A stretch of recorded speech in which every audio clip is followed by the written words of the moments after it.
ใบตาดินตอนนี้หันบ่ได้อยู่น้ำเบาพามีเด้อพี่น้องที่ดินพื้นนั่นที่ผู้ใหญ่ซื้อให้เบาพามีถ้าเฮาบ่มีเงินจ่ายให้เพิ่นก็จะยึดเอาเนาะหรือว่าคุ้มบ้านสายบุญพี่น้องเอ้ยแปลว่าให้ข้อมูลว่าขายที่ดินแล้วเนาะเบาพามีขายที่ดินราคา 200,000 มาสร้างเฮือนทั้งเฮือนไม้และก็เฮือนปูนคนบ้านสายบุญที่ว่าให้ข้อมูลผู้นี้ใบตาดินพี่น้องเอ้ยเบาพามีเอาให้เบิ่งบ่ได้เนาะใบตาดินบ่าวพามีเอาให้เบิ่งบ่ได้ในตอนนี้ทั้งที่ดินของบ่าวพามีเองเนาะพี่น้องเนาะผู้ใหญ่เพิ่นซื้อให้แต่บ่าวพามีก็บ่ได้ถ่ายให้พี่ให้น้องเบิ่งที่ดินตอนที่ว่าบ่าวพามีขาย 200,000 หัน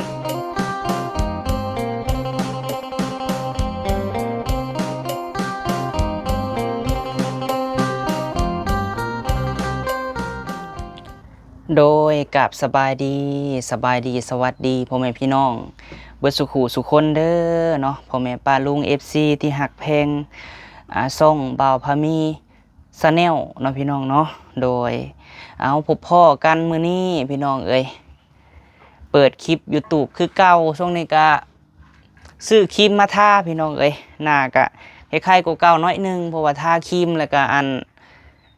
เอาเสื้อห่อพี่น้องเอ้ยเวลาไปตัดไม้เนาะกับบ่ได้เห็นลงคลิปพี่น้องเอ้ยมื้อนี้กับพบพ่อกันช่วง3-4 โมงเนาะพี่น้องเนาะพบพ่อกับบ่าวพามีพี่น้องเอ้ยวันที่9เนาะพี่น้องเนาะโดยเมื่อวานนี้กับเมื่อเฮือนทางเฮือนสาวลำพรพุ่นแหละพี่น้องเอ้ยเพิ่นเฮ็ดบุญแจกข้าวหาแม่ตู้เพิ่นเนาะบ่าวพามีก็ได้ไปห้องเพลงพี่น้องเอ้ยก็ได้ติป300,000เนาะไปกับเบาเท่พี่น้องเนาะโดยซึ่งว่ากับไปร่วมงานพี่น้องเอ้ยหรือว่าไปบุญแจกข้าวของแม่เฒ่าสาวลำพรพี่น้องเอ้ยทางบ้านโคกแหละหากะมาวันเช้านี่แล้วก็ไปตัดไม้พี่น้องเอ้ยได้รถนึงบัดนี้หันพื้นบ่พอมีจักหน่อยบ่พอมีสิให้เบิ่งเนาะได้รถนึงแล้วพี่น้องเอ้ยทางน้องละตีเพิ่นเอารถไถเมื่อเนาะพี่น้องเนาะโดยช่วงนี้ก็บ่ค่อยเห็นลงคลิปปานใดพี่น้องเอ้ยบ่พอมีนั่น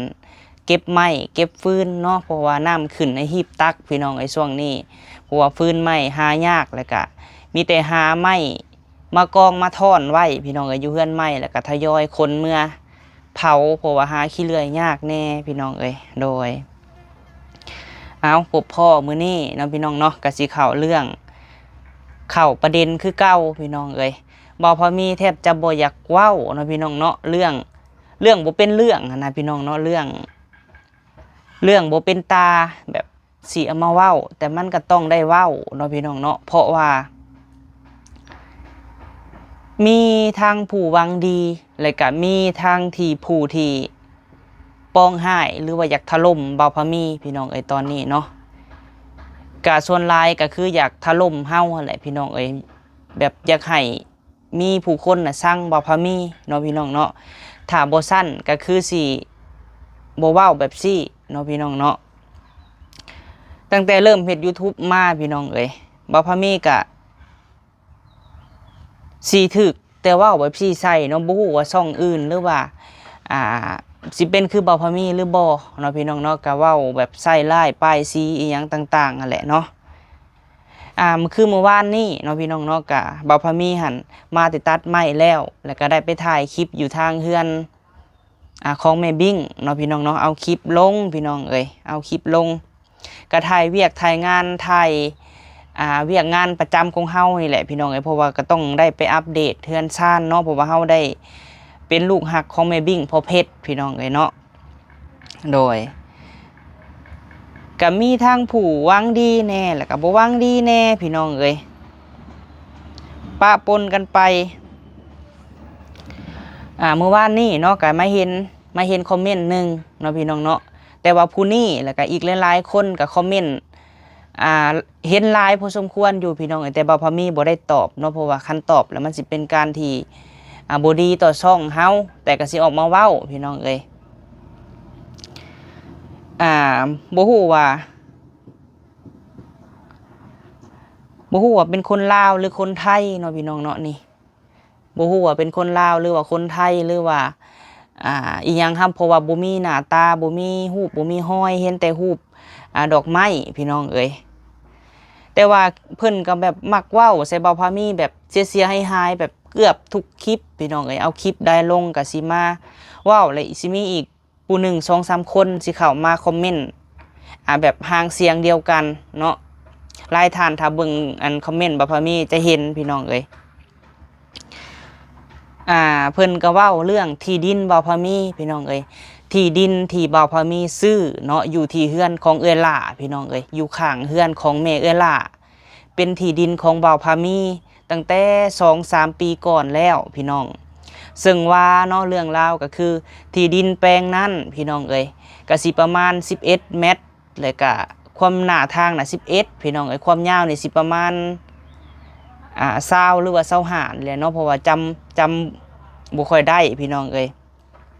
ซึ่งว่าที่ดินตอนนั้นบ่พอมีซื้อตอนนั้นน่ะสิประมาณ 40,000 หรือว่า 50,000 นี่แหละเนาะพี่น้องเนาะวันนี้หันผู้ที่ซื้อดินให้เปาพามีหรือว่าซื้อที่ตอนนั้นก็เป็นแม่ใจดีอยู่ทางฮ่องกงเนาะพี่น้องเนาะเพิ่นก็ยังติดต่อนำเปาพามีอยู่พี่น้องเอ้ยแม่ท่านนี้เนาะแต่เป็นหยังเปาพามีก็บ่เข้าใจพี่น้องเอ้ยคือแบบสร้างความวุ่นวายเนาะผู้ที่สร้างความวุ่นวายหรือว่าปั่นป่วนนะพี่น้องเนาะถ้าเธอบริสุทธิ์ใจจริงทำไมไม่ออกมาพูดมีคนรายงานมาว่าเธอขาย200,000 กว่าบาทเป็นคนบ้านสายบุญนั่นแหละที่ให้ข้อมูลฉันมาแบบซี่เนาะพี่น้องเนาะเรื่องราวก็คือมีคนบ้านสายบุญเนาะหรือว่าคุ้มบ้านสายบุญพี่น้องเอ้ยแปลว่าให้ข้อมูลผู้นี้เนาะพี่น้องเนาะให้ข้อมูลผู้ที่เพิ่นคอมเมนต์นี่ว่าบ่าวพามีนี่ขายที่ดินในราคา200,000 บาทพี่น้องเอ้ยหลังจากว่าขายที่ดินแล้วเนาะบ่าวพามีขายที่ดินราคา200,000 บาทแล้วและบ่าวพามีมาสร้างเฮือนทั้งเฮือนไม้และก็เฮือนปูนเฮือนไม้ที่หลังที่เฮ็ดนี่ก็แม่นขายดิน200,000 บาทแล้วมาสร้างแล้วมาเฮ็ดเฮือนปูนอีกเนาะแต่ว่าเป็นคนบ้านสายบุญที่ว่าให้ข้อมูลผู้นี้เนาะใครว่าผู้ที่เพิ่นอันนี้โทรติดต่อกับคนบ้านสายบุญแต่เพิ่นบ่ได้บอกพี่น้องว่าไผเป็นคนป้อนข้อมูลให้เพิ่นที่ว่าบ่าวพามีนี่ขายที่ดินที่ผู้ใหญ่ซื้อให้200,000 บาทหันแต่อยากบอกเนาะพี่น้องว่าข้อมูลที่เจ้าให้นะมันเป็นข้อมูลที่ผิดเนาะข้อมูลบ่มีมูลความจริงพี่น้องเอ้ยเป็นข้อมูลที่ว่าล้มๆแรงๆแบบบ่มีมูลความจริงเลยเนาะโดยแต่ว่าใบตาดินพี่น้องเอ้ยบ่าวพามีเอาให้เบิ่งบ่ได้เนาะใบตาดินบ่าวพามีเอาให้เบิ่งบ่ได้ในตอนนี้เพราะว่าใบตาดินนั้นอยู่เฮือนพี่น้องเอ้ยเนาะแต่ถ้าอยากเบิ่งก็คือสิเอามาให้เบิ่งเนาะพี่น้องเนาะใบตาดินที่ว่าบ่าวพามีขายราคา200,000 บาทขายที่ดินจากหมู่บ้านสายบุญแล้วมาสร้างเฮือนเนาะพี่น้องก็เห็นตั้งแต่คอมเมนต์ตั้งแต่สุดก่อนเลยได้พี่น้องเอ้ยแต่กับบ่ฮู้ว่าผู้เดียวแต่ก็ยังโอ้ยพี่น้องเอ้ยยังแบบปวดหัวเนาะพี่น้องเนาะจักสิว่าแนวใดก็คือข้อมูลนี่หั่นนะพี่น้องเนาะข้อมูลมันบ่แม่นความจริงเจ้าก็สิไปรายงานผู้ใหญ่จังไดเนาะแล้วบ่าวพามีก็บ่ฮู้เนาะพี่น้องเนาะว่าสายบุญอันใดก็บ่ฮู้เนาะพี่น้องเนาะที่ว่าป้อนข้อมูลให้ผู้ใหญ่แล้วบ่าวพามีก็สิส่งถามแม่ก่อนพี่น้องเอ้ยแม่ผู้ที่เพิ่นซื้อที่ให้บ่าวพามีเพราะว่าแม่เพิ่นก็ติดต่อนำบ่าวพามีได้พี่น้องก็ให้กำลังใจลูกทุกคลิปแล้วก็ให้กำลังใจดีใจที่มีเฮือนมีซ่านเพราะว่าแม่เพิ่นก็เป็นคนใจบุญเนาะพี่น้องเนาะเนี่ยบ่าวพามีสิถามแม่เพิ่นแต่บ่าวพามีก็คิดว่าแม่เพิ่นสิบ่ได้เว้าหยังใส่บ่าวพามีดอกพี่น้องเพราะว่าเราก็เชื่อใจบ่าวพามีเนาะแม่บ่าวพามีอยู่ทางฮ่องกงพี่น้องเอ้ยแล้วก็ติดต่อนำกันเพิ่นก็เชื่อใจบ่าวพามีและเพิ่นก็บ่คิดว่าเฮาสิเป็นคนแบบซี่พี่น้องเอ้ยแล้วบ่าวพามีก็จักสิว่าแนวใดพี่น้องเอ้ยบ่จักคำสิว่าทั้งที่ดินของบ่าวพามีเองเนาะพี่น้องเนาะผู้ใหญ่เพิ่น ซื้อให้ตั้งแต่บ่าวพามีสมัยบุกเบิกเฮ็ดคลิปเห็นหมู่ได้แซวๆกะอยากให้ลูกได้เพิ่นก็เลยซื้อให้แต่ข้อมูลนี้พี่น้องเอ้ยบ่าวพามีบ่คิดว่าบ่ฮู้ว่าเป็นคนลาวเนาะหรือว่าเป็นคนไทยหรือว่าเป็น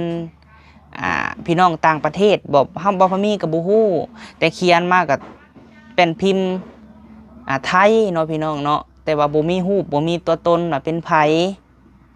แต่บ่าวพามีก็ขอห้องเนาะอันนี้ก็ขอนบแหละพี่น้องเอ้ยถ้าว่าบ่มักบ่ฮักบ่าวพามีบ่มักแบบคำเว้าคำจาหรือว่าการกระทำของบ่าวพามีเนาะก็บ่อยากให้เว้าใส่ร้ายป้ายสีบ่าวพามีพี่น้องเอ้ยอันนี้ก็ขอเนาะยกมือแหละพี่น้องเอ้ยเพราะว่ามันบ่แม่นการที่ดีเนาะที่ว่าใส่ให้ป้ายสีคนมันเป็นการที่ว่ามันบ่ดีเนาะถ้าว่าผู้อื่นเห็นก็จะเป็นการบ่ดีต่อบ่าวพามีแล้วเพิ่นก็จะคิดว่าเฮานั่นเป็นคนขายที่ขายทางที่ผู้ใหญ่ซื้อให้ขาย 200,000 บาทก็ฮู้เนาะพี่น้องเนาะซื้อ 40,000 สิไปขายฮอด 200,000 บาทพี่น้องหลายท่านซอยมาอยู่พี่น้องมีทั้งน้ำทั้งตู้ทั้งที่ดินบ่าวพามีคิดว่าคันบ่าวพามีนี่มีหลายกว่าหันพี่น้องมีทรัพย์สินสมบัติแบบมีหยังต่างๆนี่เพิ่นก็คือสิเว้าใส่ให้เฮากว่านี้เนาะพี่น้องเนาะแต่ว่าอันนี้ก็ยังเว้าซำนี้นี่ก็เป็นการที่ว่าแบบดูถูกดูหมิ่นการโพสต์เนาะพี่น้อง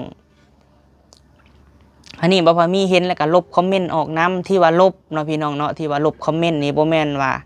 บ่าวพามีนี่ปกปิดเฮ็ดในสิ่งที่บ่ดีและก็คือปกปิดแบบ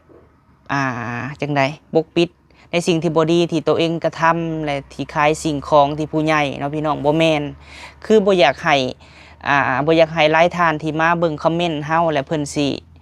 เอามาอ่านคอมเมนต์นั่นพี่น้องเอ้ยแล้วว่าเฮานี่เป็นคนแบบนั้นอีหลีเนาะโดยแต่บ่าวพามีก็บ่ได้ถ่ายให้พี่ให้น้องเบิ่งที่ดินตอนที่ว่าบ่าวพามีขาย 200,000 หันเนาะพี่น้องเนาะแต่ก่อนหันบ่าวพามีก็ไปทำความสะอาดในตู้ก็ไปเสียหญ้าอยู่ประมาณเดือนก่อนหันพี่น้องเนาะก็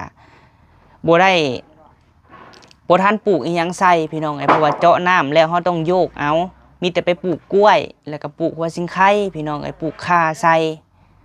แต่บ่าวพามีก็สิไปถ่ายคลิปให้เบิ่งเนาะถ้าว่าบ่เชื่อถ้าว่าหลายๆท่านที่เบิ่งคลิปนี่ยังบ่เชื่อบ่าวพามีและกับผู้ที่เพิ่นเว้าใส่บ่าวพามีเนาะพี่น้องเนาะเว้าแบบเสียหายแล้วก็ผู้ที่ป้อนข้อมูลเนาะพี่น้องเนาะถ้าว่าเพิ่นเบิ่งคลิปอยู่ตอนนี้ก็อยากให้เพิ่น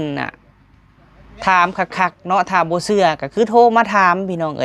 ถ้าบ่โทรก็คือมาหาโลดเนาะบ่มีอันหยังสิว่า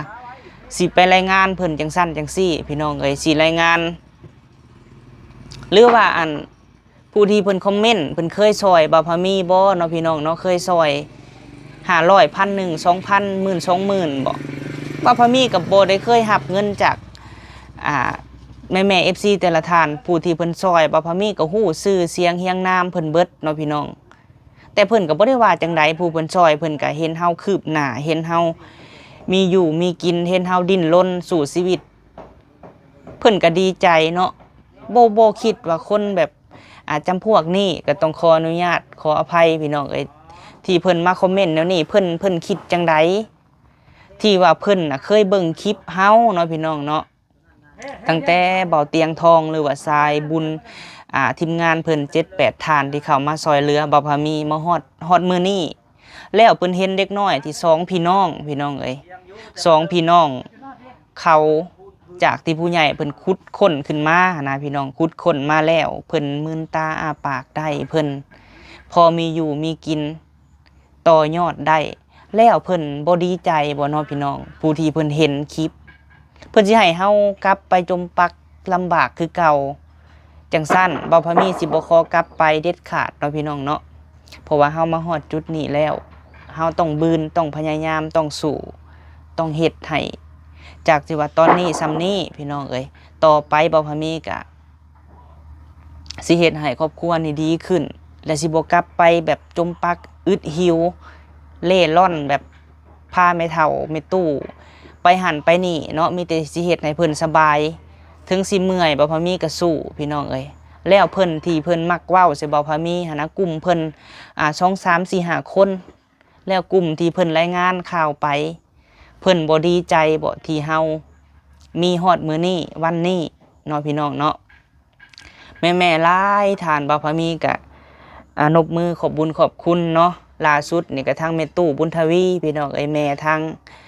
ออสเตรเลียแล้วก็ทางแม่รัดแม่เรื่องแม่บิ่งพ่อเพชรเพิ่นก็เบิ่งให้กำลังใจคือแม่ตู้ทางแม่บุญทวีเนาะพี่น้องเนาะเพิ่นก็ซื้อรถไถให้ก็ย้อนว่าเพิ่นเห็นที่ว่าเฮาเลี้ยงครอบครัวและเพิ่นอีต้นพี่น้องเอ้ยเพิ่นก็เลยว่าซื้อรถไถให้เห็นว่าเฮ็ดทานบ่มีรถก็ซื้อให้ครอบว่าอยากต่อมือต่อแข้งต่อขาให้ลูกแล้วก็เห็นที่ว่าเขาเฮ็ดเริ่มแรกแหกมานก็แม่นแม่ตู้แม่บุญทวีซอยบ่พามีคู่มื้อนี่ก็แม่เพิ่นก็ให้กำลังใจพี่น้องเอ้ยแล้วก็ดีใจที่ว่าเพิ่นขุดค้นเฮามาแล้วก็หวังว่าแม่ๆหลายท่านผู้ที่ซอยบ่พามีเนาะเพิ่นก็คือสิดีใจแต่บางคนเพิ่นก็อคติกับเฮาเนาะพี่น้องเห็นหรือว่าเห็นเฮาน้อยนึงได้น้อยนึงแล้วบ่ได้บ่หรือว่าจังไดทั้งที่ชีวิตบ่พามีตอนนี้พี่น้องเอ้ยต้องมีภาระอีหยังหลายๆอย่างผ่อนที่แน่ถึงจะบ่มีสำใดก็ต้องหาพี่น้องเอ้ยเดือนนึง4,000กว่าบาทเนาะ 4,000 ปลายๆผ่อนที่300,000พี่น้องเนาะตอนนี้ฮะตอนนี้ก็จ่ายไปประมาณ 4-5 เดือนแล้วตอนนี้พี่น้องเนาะตอนนี้ก็คือจ่ายไปแล้วก็ยังสิจ่ายประมาณ40กว่าเดือนเนาะก็ต้องผ่อนแล้วทุกสิ่งทุกอย่างที่บ่พามีผ่อนบ่พามีก็บ่เคยว่าสิมานั่งนบมือขอเนาะพี่น้องผู้ใหญ่เพิ่นให้บ่พามีก็เอานบมือเอาพี่น้องเอ้ยบ่ได้ประมาทและผู้ที่เพิ่นมาคอมเมนต์นี่เพิ่นก็บ่ได้เคยซอยหยังบ่พามีเลยพี่น้องเอ้ยนับแต่เงิน5 บาท10 บาทบ่พามีบ่เคยได้ผู้ที่มาคอมเมนต์เว้าให้เสียหายเฮาหั่นนะพี่น้องเนาะแล้วคือเฮือนซานพี่น้องเอ้ยเฮ็ดเฮือนเฮ็ดซานบ่พอมีก็คอยเฮ็ดไปเงินเดือน 7-8,000 พี่น้องเอ้ยถ้าได้แท้ก็หมื่นปลายคือช่วงนี้หันวิวตกแฮงก็อย่างบื้นบ่ได้แท้ๆก็ให้มันได้เดือนนึง 4-5,000 พี่น้องเอ้ยเพราะว่าต้องผ่อนที่แล้วก็แบ่งมาเฮ็ดเฮือนแน่คือ2อย่างในควบคู่กันระหว่างเฮ็ดเฮือนแล้วก็ผ่อนที่แล้วก็ระหว่างใช้จ่ายในครอบในครัวเนาะพี่น้องเนาะถ้าไผบ่เป็นบ่พามีตอนนี้ก็คือบ่ฮู้ตอนนี้ถ้าว่าไผจ้างเฮ็ดหยังก็คือไปทุกอย่างพี่น้องเอ้ยห้องเพลงห้องลำแต่ว่าอยู่ไทยนี่บ่พามีบ่ได้ไปเนาะเพราะว่าเฮาเป็นคนลาวพี่น้องเอ้ยก็ยากแน่ก็คือผ่านมาแหละพี่น้องเนาะก็มีบทเรียนเฮา2 ครั้งแล้วถ้าในเมืองลาวเฮาก็ไปคือเก่าพี่น้องเอ้ย500 2-300ก็ไปพี่น้องเอ้ยงานละก็ไปขอแต่ได้เนาะหั่นแหละก็บ่ได้เบิ่งพี่น้องเอ้ยก็หลายอย่างอยู่เนาะก็เห็นในคลิปหลายอย่างอยู่ที่มาเว้าแบบเสียหายๆเฮาเห็นแล้วก็เฮาก็แบบถามว่าคิดท้อบ่แต่ก็เจอเรื่องแบบนี้เนาะพี่น้องเนาะบ่พอมีก็รู้สึกเสียความรู้สึกที่ว่าเฮาก็สู้ของเฮาเนาะแต่เป็นหยังคือเว้าแบบให้เสียหายให้ผู้ใหญ่นี่สั่งเฮานะพี่น้องเนาะเรื่องที่ดินซำนี้พี่น้องเอ้ยเฮาเห็นเฮาได้ซำนี้ก็บ่ได้บ่หรือว่าจังไดบ่พอมีก็จักคำสิว่าพี่น้องเอ้ยคนเฮาเนาะนิสัยใจคอบ่คือกันผู้ที่อยากถล่มเฮาก็มีหลายพี่น้องเอ้ยผู้ที่หวังดีกับเฮาก็มีหลาย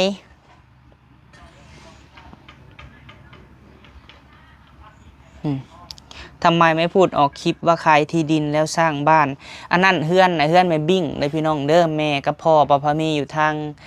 รัฐมินิโซตาเนาะพี่น้องเนาะบ่พามีหาในนามเป็นลูกหักเพิ่นและในนามสะพานบุญก็คือซื้อเครื่องซื้อของก็เป็นเงินของแม่และไปถ่ายอัปเดตให้เบิ่งให้พ่อกับแม่เพิ่นน่ะเบิ่งพี่น้องเอ้ยเฮือนบ่พามีก็หลังนี่แหละ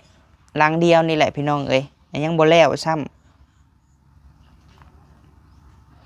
คนเฮาบ่คือกันพี่น้องเอ้ยอาชีวะแนวใด จักคำสิว่าคือกันหลายคอมเมนต์ที่เว้าเสียหายๆใส่เฮาบางทีบ่พอมีก็ปล่อยผ่านพี่น้องเอ้ยบางทีก็ออกมาเว้าคือแบบซี่แหล้วเนาะเพราะว่าหลายท่านเพิ่นเห็นแล้วมันก็สิบ่จบบ่งามพี่น้องเอ้ยมันก็สิบ่ดีหั่นแหละเนาะเรื่องขายที่ขายทางแบบซี่หั่นแต่บ่พอมีก็ยังสิไปถ่ายให้เบิ่งอยู่เด้อพี่น้องเอ้ยถ้าบ่เชื่อก็ให้โทรถามคุ้มนั่นแหละพี่น้องเอ้ยคุ้มสายบุญอันนี้บ่หรือว่าคนสายบุญคุ้มอื่นโทรรายงานเพิ่นเฮาก็บ่ฮู้เนาะพี่น้องเพิ่นก็บ่ได้ระบุชื่อแต่ผู้นี้หันหลายครั้งหลายเทื่อแหละสิมีกลุ่ม2 3 4 5คนพี่น้องเอ้ยถ้าผู้หนึ่งคอมเมนต์แล้ว2 3คนจะมาเว้าแล้วก็มาแบบให้ข้อมูลอีหยังนี่แหละก็คือมีตอนนี้หันมีคนป้อนข้อมูลให้เพิ่นมีคนได้ข้อมูลแต่ข้อมูลนั่นก็ผิดพี่น้องเอ้ยแต่เขียนให้ก็บ่ถูกซ้ำเนาะแต่ก็บาปอยู่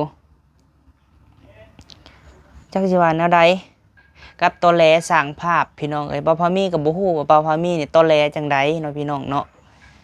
ก็คือเริ่มเฮ็ดคลิปสำเนียงการเว้าการจาก็เว้านำผู้ใหญ่ก็แบบซี่แหละพี่น้องเอ้ย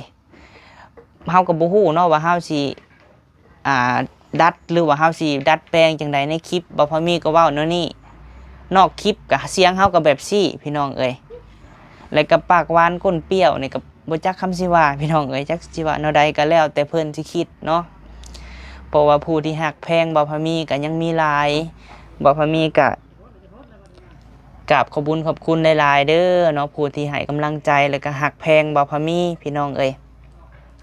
แต่บ่พอมีหาเจอหลายอีหลีพี่น้องเอ้ยตั้งแต่เริ่มเฮ็ดคลิปหรือว่าเฮาเป็นคนที่ว่าถูกช่วยเหลือแหละชีวิตเฮามันพอแต่ส่ำนี้บ่เนาะพี่น้องมันเฮ็ดหยังบ่ได้ที่จะเฮามีเฮือนมีซ่านก็บ่ได้บ่มีแต่ถ่ายเพิ่นช่วยบ่แต่บ่พอมีก็คิดว่าเพิ่นช่วยส่ำนี้นี่เฮาก็ต้องต่อชีวิตตัวเองเลยพี่น้องเอ้ยเฮ็ดให้มันดีขึ้นกว่าเก่าเนาะบ่พอมีสิฟังความเจ้าของแล้วสิบ่เอาความที่บ่ดีมาใส่เจ้าของเนาะพี่น้องเนาะจังได๋เพิ่นเว้าแนวใดก็เฮาก็นบมือเอาพี่น้องเอ้ยในเมื่อมันบ่แม่นความจริงแล้วก็บ่มีมูลความจริงเฮือนดองบ่พอมีพี่น้องเอ้ยใกล้กันเนาะกับดินบ่พอมีถ้าว่าบ่เชื่อเนาะถ้าว่ามีเฟซมีหยังเพิ่นก็ให้โทรถามเพิ่นพี่น้องเอ้ยหรือว่าผู้ที่ให้ข้อมูลมาเนาะก็อยากไปเบิ่งเองบ่หรือว่าฮู้จังไดเฮาก็ไปเบิ่งเนาะพี่น้องเนาะแต่ตอนนี้ก็ยังเป็นเติดอยู่หั่นแหละเพราะว่าบ่ทันปลูกอีหยังใส่มีแต่ปลูกข่าหัวจิงไข่แล้วก็กล้วยเนาะกล้วยก็ได้กินหลายเทื่อแล้วพี่น้องเอ้ยและผู้ที่แม่เพิ่นช่วยเฮานี่เนาะพี่น้องเนาะเพิ่นก็ดีใจได้ที่ว่าเฮาต่อยอดได้เพิ่นก็บ่ได้ว่าหยังดีใจที่ว่าลูกทำได้แล้วก็ให้คอยเฮ็ดคอยไปเนาะคอยเฮ็ดขึ้นคันใดยังขึ้นทีละขั้นพี่น้องเอ้ยย่างก็ยังย่างทีละก้าวเนาะเฮาสูบน้อยลมบ่แห้งเฮาสิไปวือวาเฮ็ดอลังการมันก็บ่ได้คือแบบซี่แหละต้องได้โจ๊ะพี่น้องคือเฮือนซานบ่พอมีนี่ถามว่ามื้อใดสิได้เฮ็ดดำเนินการต่อก็คือตอนนี้อยู่ในระหว่างได้แท่งเนาะแท่งน้ำก็ขอบบุญขอบคุณทางแม่เรื่องกับพ่อลุงดวงเนาะ